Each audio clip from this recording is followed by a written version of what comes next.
ఈ కలియుగంలో మనం ప్రతి ఒక్కరం కష్టపడేది డబ్బు కోసమే. అయితే అప్పుల బాధలు, సంపాదించిన ధనం నిలవకపోవటం, ఇంటి అవసరాలకు కూడా డబ్బు లేకపోవటం వంటి ఎన్నో సమస్యలు మరెన్నో కుటుంబాలలో ఉంటాయి. నేటి సమాజంలో డబ్బు అనేది ఎవరికైనా అత్యవసరం. ఏది కొనాలన్నా, ఏం చేయాలన్నా ప్రతి ఒక్కరికి డబ్బు అవసరమవుతుంది. అన్ని సమస్యలకు ప్రధాన కారణం డబ్బే అన్నది అందరికీ తెలుసు.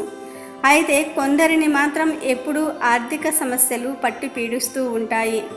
దీంతో వారి చేతిలో చిల్లి గవ్వ కూడా మిగలదు. వచ్చిన డబ్బు వచ్చినట్లే ఖర్చయిపోతూ ఉంటుంది.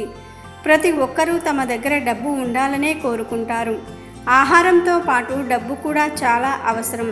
ఇప్పుడు ఉన్న పరిస్థితుల్లో డబ్బు ఉంటేనే ఆహారం ఉంటుంది. డబ్బు లేకపోతే ఆ రోజు పస్తులే ఉండాల్సిన పరిస్థితి ఏర్పడుతుంది. చాలామంది జీవితాలలో కనిపిస్తూ ఉంటుంది ఈ పరిస్థితి. కొందరు పట్టిందల్లా బంగారం అవుతుంది. మరి కొందరికేమో ఎంత కష్టపడినా కానీ చేతిలో చిల్లి గవ్వ కూడా మిగలదు. ఈ రోజుల్లో మనిషి కష్టపడేదే డబ్బు గురించి. కానీ ఆ డబ్బే మనిషి చేతిలో నిలబడకుంటే ఎంత కష్టపడినా వ్యర్థమే అవుతుంది. ఇలాంటి పరిస్థితుల్లో ఉన్నవారు రేపు బుధవారం రోజున ఈ చిన్న పరిహారం చేయటం వలన మీరు సంపాదించిన ధనం నిలకడగా ఉండటంతో పాటుగా రెట్టింపు సంపాదన మీ సొంతమవుతుందని పండితులు చెప్తున్నారు. మరి ఆ పరిహారం ఏమిటో ఈరోజు మనం కూడా తెలుసుకుని దానిని ఆచరిద్దాం. అయితే బుధవారానికి అధిపతి బుధుడు. ఈ గ్రహం అనుగ్రహం వలనే వ్యక్తి యొక్క తెలివితేటలు ఆధారపడి ఉంటాయి. అంతేకాదు బుధుడు సృజనాత్మకత, ఆలోచనలను కూడా ప్రభావితం చేస్తాడు. అలాగే ఆధ్యాత్మికంగా ఈ రోజే శ్రీ మహావిష్ణువుకు చాలా ప్రీతికరం. అందువలన బుధవారం కలిసిన ఏదైనా ఒక మంచి తిథి రోజున సూర్యోదయానికి ముందుగా నిద్రలేచి శుచిగా స్నానమాచరించి మంచి వస్త్రాలను ధరించి మీ నిత్య పూజ పూర్తి చేసుకున్నాక ఓం భూం బుధాయ నమః అనే మంత్రాన్ని 108 సార్లు పఠించాలి.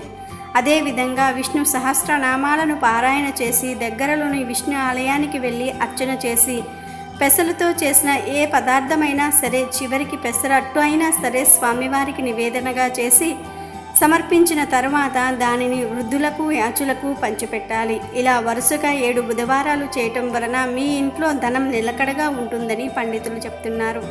కావున మీరు కూడా రేపు బుధవారం రోజున ఇప్పుడు మనం చెప్పుకున్న విధంగా చేయటం వలన మీకు ఉన్న అన్ని రకాల సమస్యలు తొలగి బుధుడి అనుగ్రహంతో మంచి ఆలోచన శక్తి కలిగి విష్ణు అనుగ్రహంతో కోట్లకు అధిపతులై కుటుంబంతో సుఖ సంతోషాలతో జీవిస్తారు.